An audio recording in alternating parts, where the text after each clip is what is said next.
स्थापकाय च धर्मस्य सर्वधर्मस्वरूपिणे अवतारवरिष्ठाय रामकृष्णाय ते नमः। जननीं शारदां देवीं रामकृष्णं जगद्गुरुं पादपद्मे तयो श्रित्वा प्रणमामि मुहुर्मुहुः। नमः श्रीयतिराजाय विवेकानन्दसूरये सच्चित्सुखस्वरूपाय स्वामिने तापहारिणे।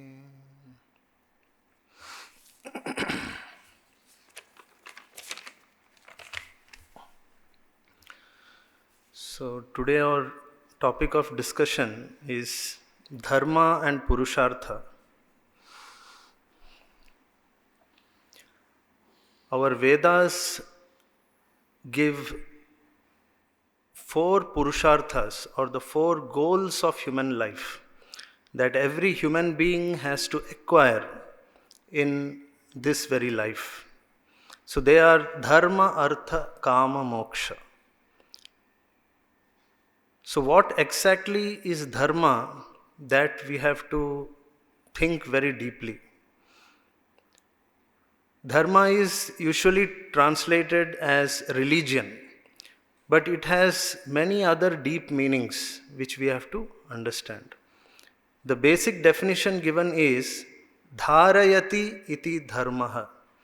Dharma is that which holds and protects our life and leads us towards the acquisition of attainment of the supreme goal of human life, which is moksha. So moksha is called Parama Purushartha, the supreme goal. And dharma is the first, the foundation. Without dharma, whatever we do will not lead us towards the supreme goal. Because artha and kama, artha is acquisition of wealth or material prosperity, and kama is the fulfillment of desires, which naturally everyone, every human being will do. Because the very existence or natural tendencies will force them to fulfill their desires by acquiring wealth. But those who don't know about dharma, they tend to follow adharma, because that is the natural flow. And adharma goes on. Around 90% of human beings will be doing adharma to acquire artha and kama. And that's why, in the end, they become frustrated. They cannot fulfill the supreme goal of human life, which is moksha. They are not fit for that. In the end, their mind becomes so impure that they cannot get rest or peace, and they cannot keep their mind on God. So from the beginning itself, Hindu dharma teaches them from the childhood onwards that dharma is the foundation of human life. And dharma will lead them to whatever they need in the way of righteousness and the right way, and help them to fulfill whatever they require in life in the right way and lead them to the supreme goal. Swami Vivekananda defines dharma or religion as that which transforms a brute unto man and a man unto God. That is, an animal being into a human being and a human being into a divine being.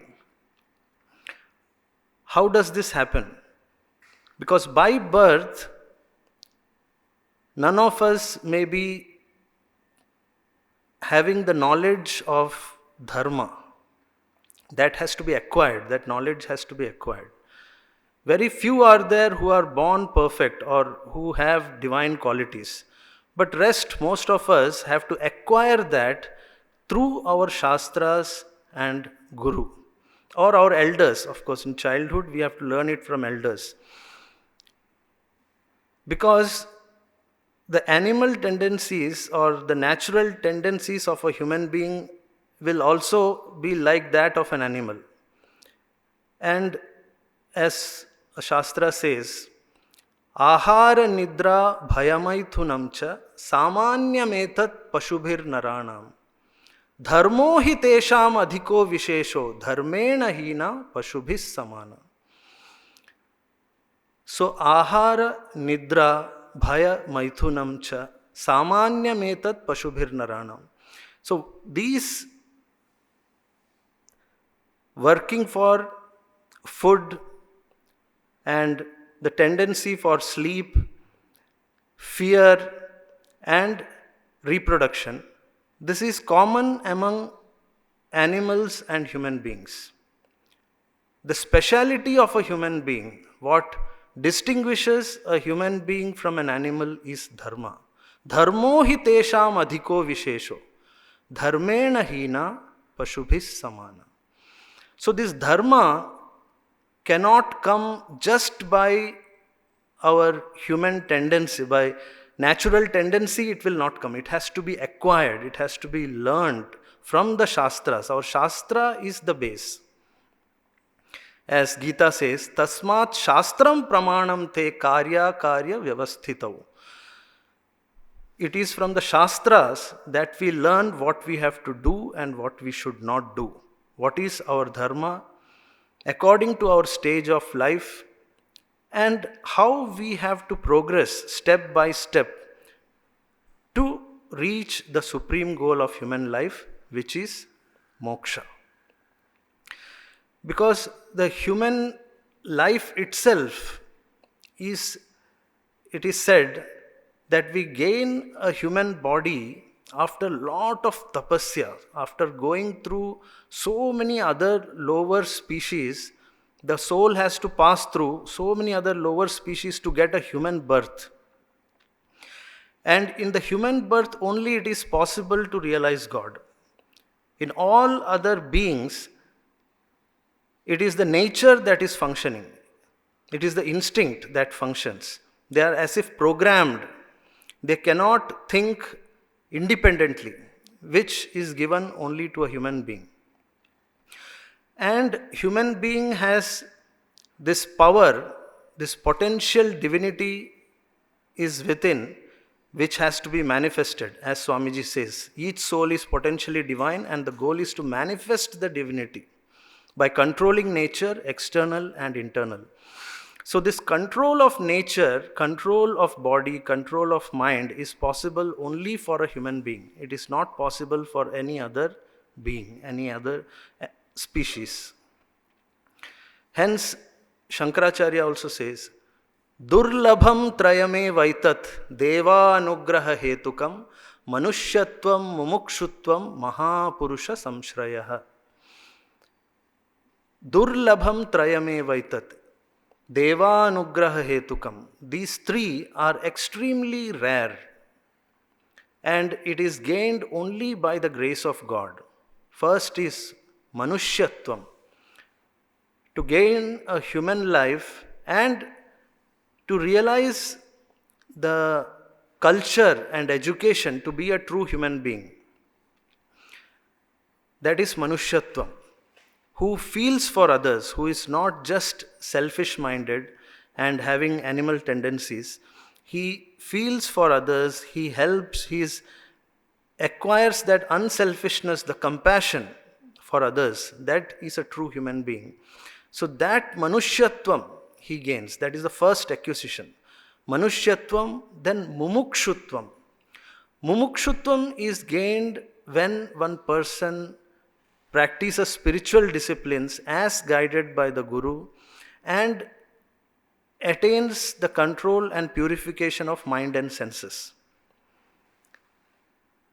Then comes mumukshutva, the intense longing for moksha, liberation from the cycle of birth and death. And for this, Mahapurusha Samshrayaha, the refuge in a great soul, under a great soul who becomes our guru, who is a realized soul, or at least a very advanced sadhaka, from whom we can learn the Dharma and Moksha Shastra, how we have to realize that goal. And artha, of course, we need, but if it is gained through adharma, it will never lead to fulfillment. When greed comes in, it will keep on increasing the desires. One fulfillment of one desire leads to other, and it keeps on multiplying, and a human being will never be satisfied. That's why Kathopanishad says, Na vittena tarpaniyo manushya. A human being will never be satisfied by wealth alone.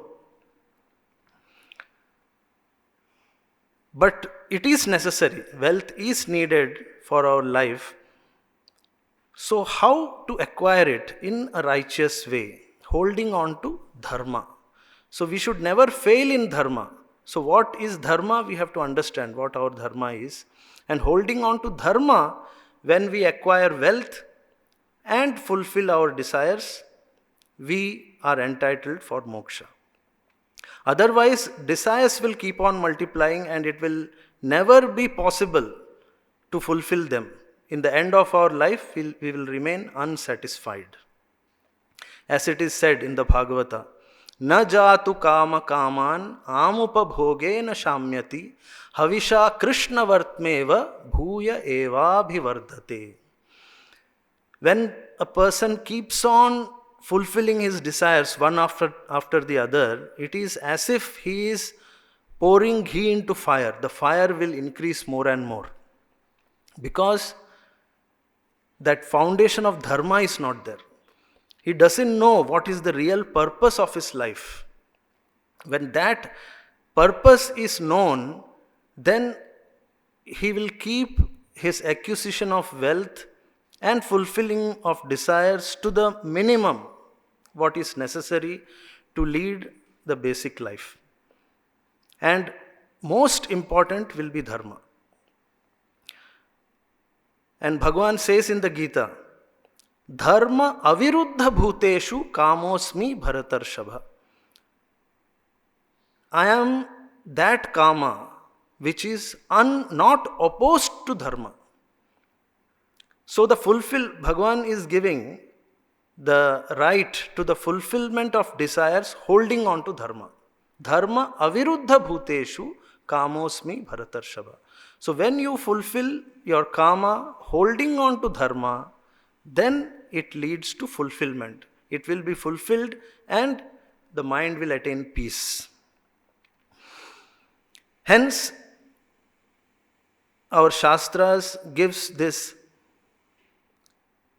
two paths, pravritti marga and nivritti marga.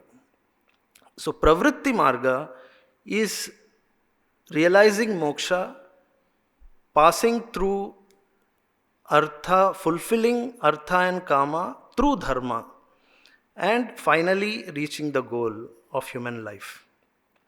So that path is Grihastha ashrama. Ashrama itself, the definition of ashrama is where we take ashraya, refuge, for the practice of dharma, and where we do shrama, sadhana, for realizing God or our supreme goal. So that is ashrama. So Grihastha ashrama, householder life according to Hindu dharma, is for the practice of dharma and realizing the supreme goal of moksha. In that way, the Grihastha ashrama is designed to realize the supreme goal of human life. Hence, so marriage is not a contract to fulfill one's desires. It is for the practice of dharma, so that all our desires will be fulfilled in the righteous way and we become fit for moksha. In that way it is designed, and hence the wife is also called Saha Dharmini, companion on the path of dharma. So both of them together follow the path of dharma and realize moksha. So what are exactly the principles of dharma? It is given as Yama and Niyama. Yama consists of Satya, Ahimsa, Brahmacharya, Asteya, Aparigraha. Satya, truthfulness. Truthfulness in our speech, in our thought, in our deed. This Satya is not just speaking of facts. It is aligning our thought, word and deed. Means if we are thinking something, speaking something else and doing something else, then we are not following truthfulness. The ideal of truthfulness is very tough actually. If our thought, word and deed are aligned, we are established in dharma. And Sri Ramakrishna says that Satyai Kalir Tapasya. Truthfulness is the tapasya of this age, Kali Yuga. Because everyone will be habituated to speaking lies, even good people.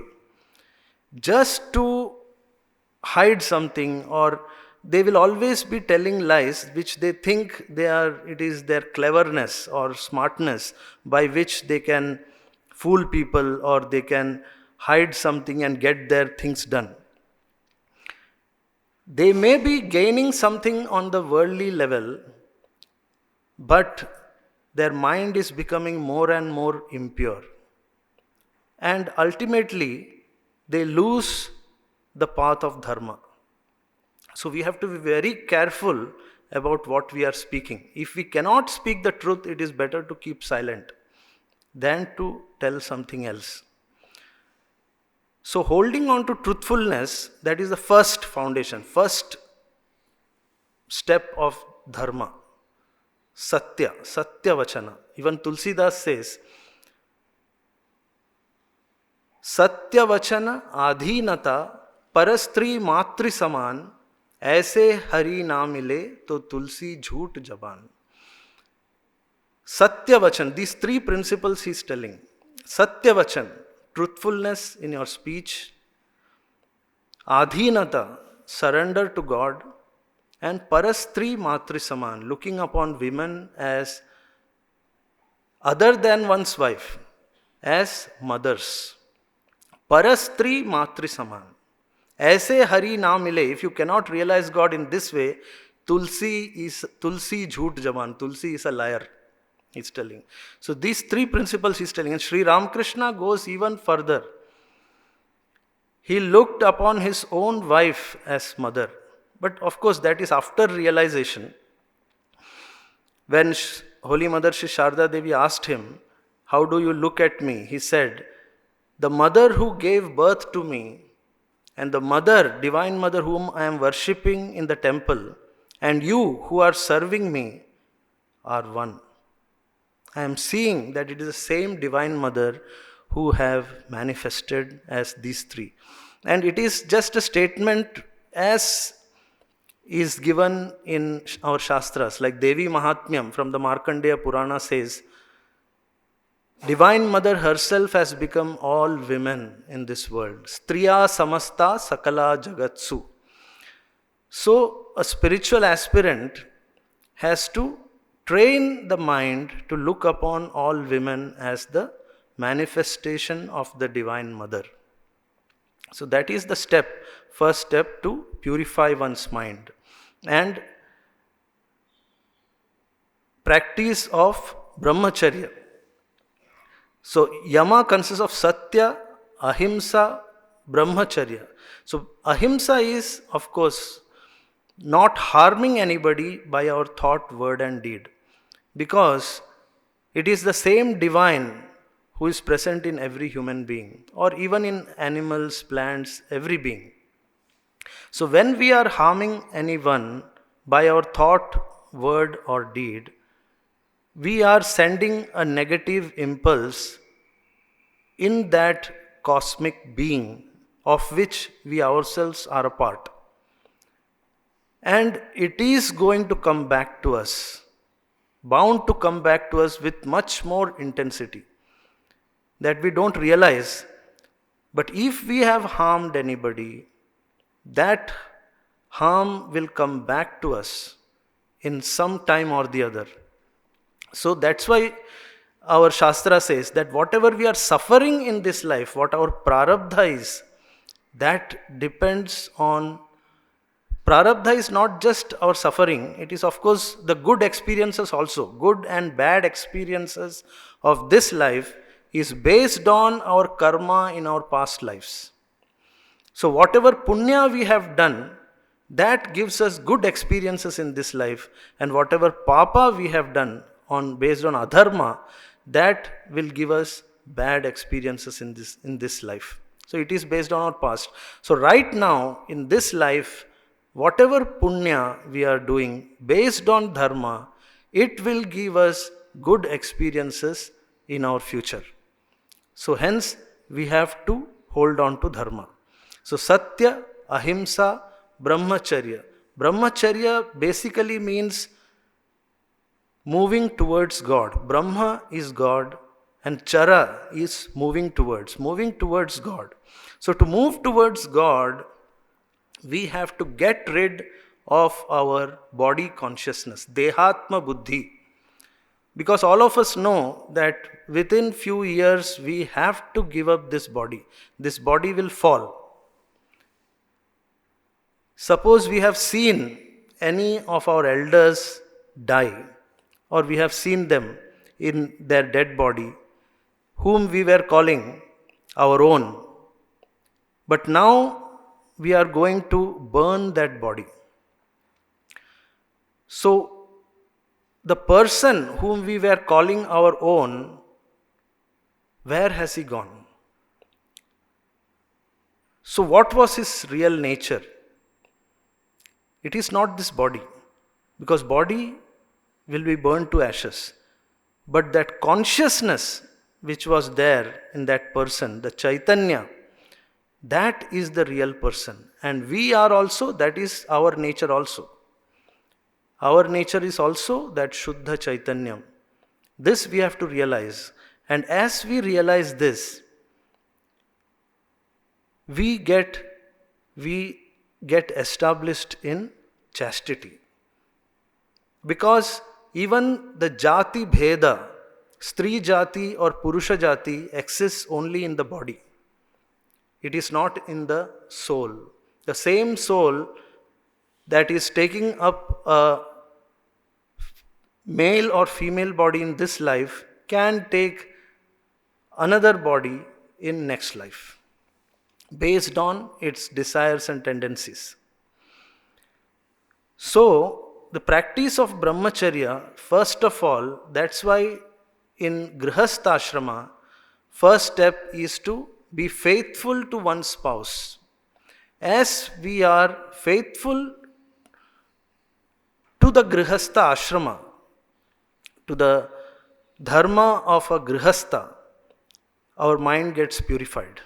And that is the reason why this Grihastha dharma has been maintained in our society, in our country, since time immemorial.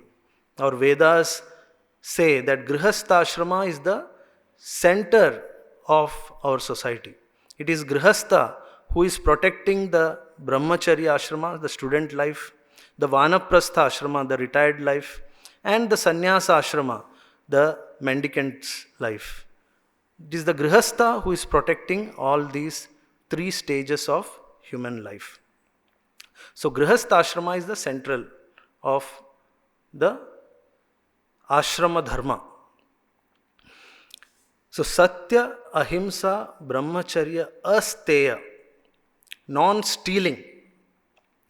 So non-stealing is not just the gross robbery that we see outside. It may also be the desire to covet something which belongs to another. even that desire has to be given up.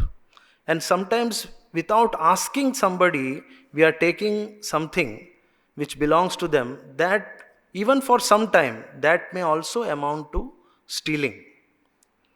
For example, in Sri Ramakrishna's life, there is a very important incident. In his last stage, when he was ill and was staying in Kolkata, lemon used to be brought to him from some garden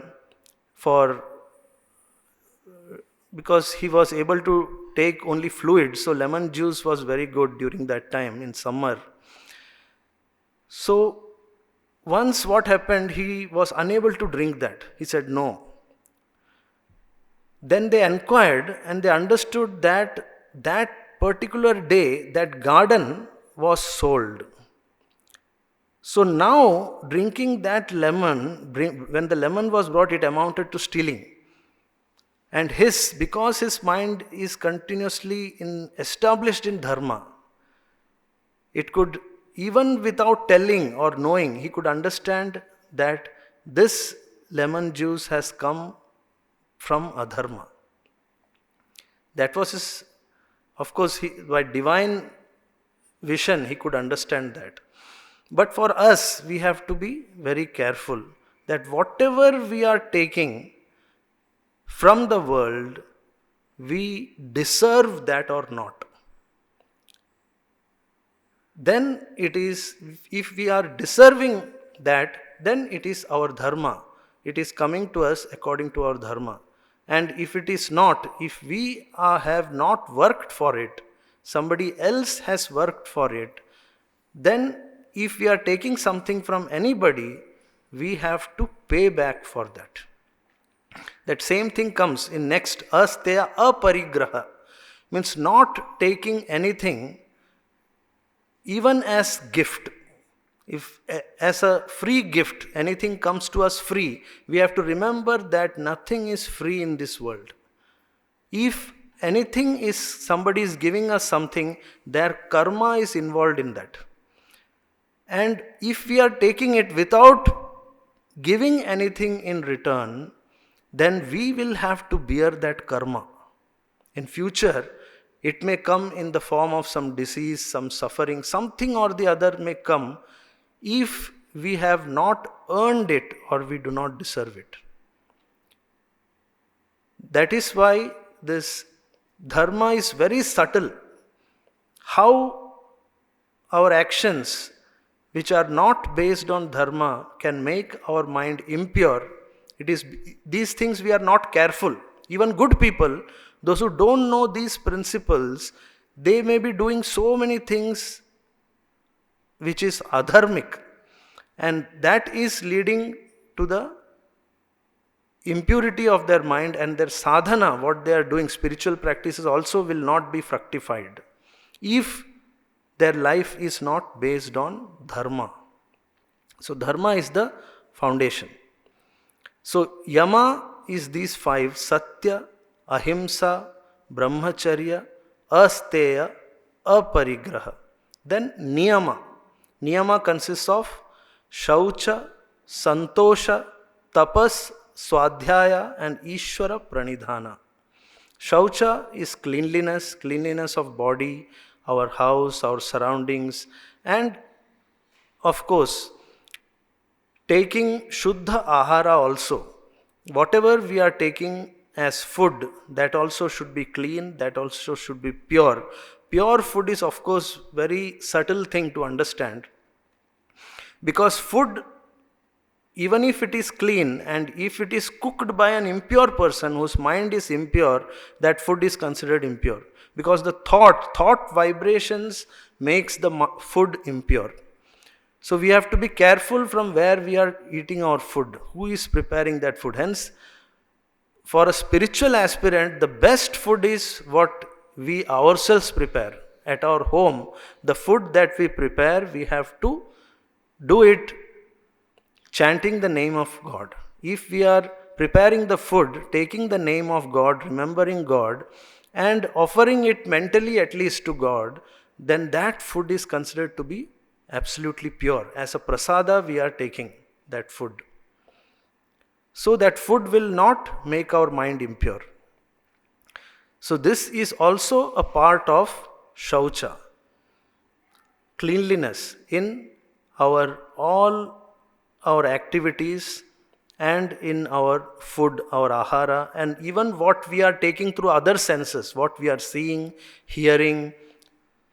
We have to be careful that impure things do not enter our mind, which make our mind impure. Then santosha, contentment.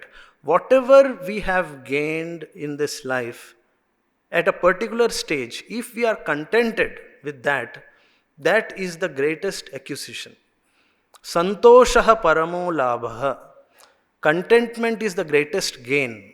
If a person is contented with whatever he has, then that is the greatest acquisition. Otherwise, a person remains unsatisfied with whatever he gets, goes on, desires, keeps on multiplying and is never satisfied. So whatever we have right now, we have to be contented. Of course, we can work for progress according to our capacity, but with this santosha, what God has given me, that is perfect for me. Because God is our father, our mother, everything, and He knows what is the best for me. And hence, whatever He has given me, we have to remain satisfied with that. That is santosha. Then tapas. Tapas is control of the mind and senses. Manascha indriyanam nigraham tapa uchyate. Because in Gita also Bhagavan says that it is this uncontrolled senses which leads us to do adharma. Tasmatvam indriyanyadau niyamya bharatarshabha papmanam prajahiyenam jnana vijnana nashanam. So if the senses are uncontrolled, if our indriyas are uncontrolled, they will lead to the destruction, our destruction, by making us forget whatever we have learnt. Our jnana and vijnana, whatever we have knowledge and realization, everything will be forgotten. And it will simply drag us into adharma. Hence, we have to be very careful about our senses and our mind. Whatever our mind says is based on our past samskaras of ignorance. With ignorance, whatever we have done in the past is stored in our mind. As Swami Vivekananda says, each thought, word and deed has a store for you. Whatever we have thought, whatever we have spoken, and whatever we have done, everything is stored in our subconscious mind. And that is what is prompting us again and again to do further. So, we have to be careful, we have to keep a watch on our mind. Whatever the mind says, we will not do. We are the witness consciousness and we are the master of our mind and senses. So our mind should think what we want. And it is our thought that will lead to our actions. So when we are controlling our mind itself, our actions will automatically be controlled, and even our speech. And therefore it is said, Yogasya prathamam dwaram vang nirodha. The first step of yoga is control of speech. A person who doesn't have control over his speech, he keeps on talking and talking, then he will never be able to keep truthfulness. He will never be able to control his mind. So this control of speech, and our speech should come from our thought. Means without thinking, we should never speak. Thought is the first thing. First, thought itself is controlled. And with that controlled thought, we are speaking what is absolutely necessary. Without necessity, it is not necessary to speak. Keep our speech minimum and keep our mind on God. That should be our dharma. Because dharma is that which will help us manifest our divine nature. And adharma is that which hides our divine nature. Our Shastra says we are not just this body-mind complex. Behind this body and mind is our real divine nature, which is one with God. We are already one with God, but we are not able to realize it because of the impurities of our mind. And from where has these impurities come? It is based on our past thoughts, our past actions. So when we do our further actions, our thought, word and deed based on dharma, it will purify our mind and help us realize our divine nature. And that is, realization of our divine nature is moksha. Because our Atma Swarupa, Atman, is already divine. Atman is already part and parcel of Paramatman. It is already one with God. Brahman alone exists. God alone is. And within Brahman, everything has come up. So we are already within God, and we have no separate existence from God. But we are not realizing it because of our ignorance. So the Atman has been defined as Nitya Shuddha Buddha Mukta Sat Chit Ananda Swarupa. That is our Swarupa. Nitya, eternal. Nitya Shuddha, ever pure. Nitya Buddha, ever illumined. Nitya Mukta, ever free. Exists Sat Chit Ananda, existence, consciousness, bliss. That is our real nature. And to realize it, we have to attain Chitta Shuddhi, the purification of mind. And it is the practice of Dharma that will help us for purifying our mind. So Shaucha, Niyama, Shaucha, Santosha, Tapas, Swadhyaya, study of scriptures. Because it is only from the scriptures that we come to know our real nature. By human intellect alone, we cannot understand this real nature which is hidden. Because our mind and senses are naturally outgoing. Paranchikhani vyatranat swayambhu tasmat paran pashyati na antaratman. Our senses and mind are created in such a way that they are outgoing, and hence we are perceiving the external world and not our real nature, our Atman. And from where we will come to know. To realize the Atman, first of all, we have to understand it intellectually. From where we will come to know. It is from our Shastras, or a realized soul who is our Guru. So, Swadhyaya, study of scriptures, study of the Shastras is absolutely necessary. And finally, Ishvara Pranidhana, devotion and surrender to God. Because we are children of God. We have no separate existence other than God. But because we are not looking towards God, we are not able to gain that divine grace which will help us in everything. Whatever we need in our life will be provided by that divine grace. And to gain that divine grace, we should hold on to Dharma. Because Dharma is the very nature of God. Bhagavan says in the Gita itself that I am the abode of the eternal Dharma, the Sanatana Dharma. I am the abode. So Dharma proceeds from God, and when our mind, our thoughts, word and deed is aligned to Dharma, then our will, human will, becomes aligned to the divine will. Whatever we do in our life, if it is successful, we have to understand that it is successful only because our will was one with divine will. Because whatever happens in the world is by divine will alone. So if we are able to do something, it is because God's grace is there. It is by divine grace only we are able to do that. And if our will is not aligned with divine will, if we are doing things according to our ego and selfish desire, then the divine grace won't be there. And we have to suffer our karma.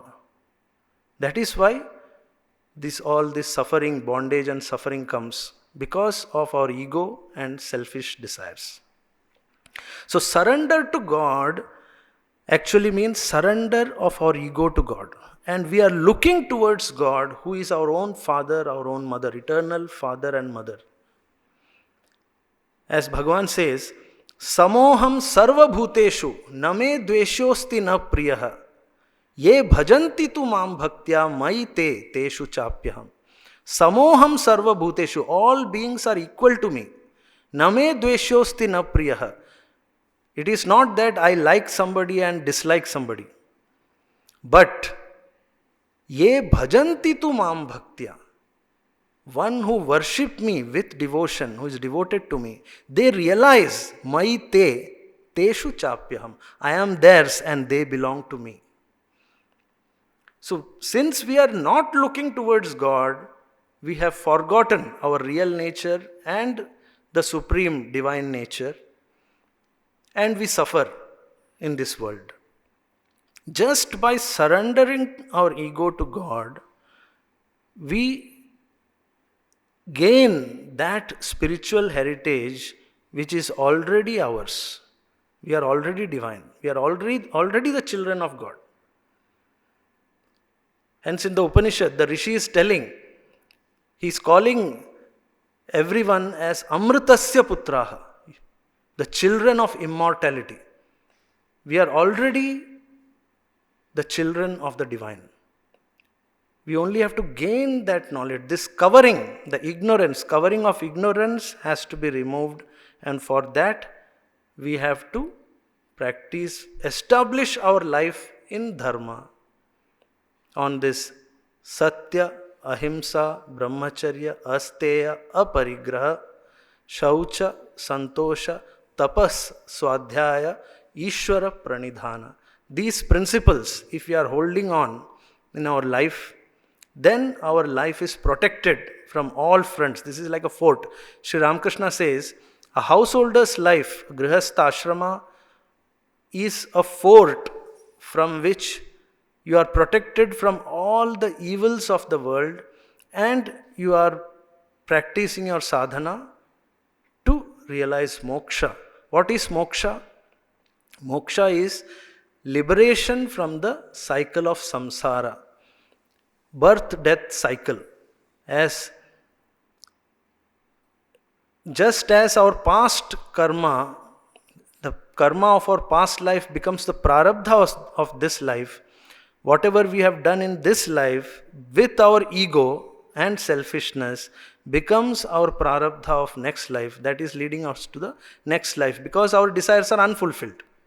So unfulfilled desires lead to next birth. For the fulfillment of those desires, again the soul has to take another body, because this body becomes old and the desires still remain unfulfilled.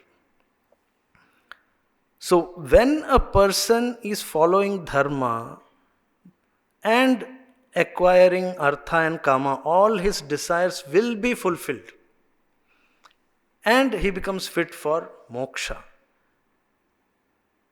That is doing sadhana to realize one's real nature, the divine nature which is one with God, and then there is no more rebirth, because there are no more desires. He becomes fulfilled. That fulfillment is attained. All the sorrows and suffering ends. Atyantika dukkha nivritti paramananda praptischa. All the sorrows, dukkha, comes to an end, and he attains the supreme eternal bliss, which is the real nature, our own real nature, one with God. And that, realizing that fulfillment, then that fulfillment itself is moksha. Realizing one's real nature, the Atman, which is one with Paramatman. And there is no need of any further birth. We are freed from the samsara chakra. Om Shanti Shanti Shanti Harihi Om Tat Sat Shri Ramakrishna Arpanamastu.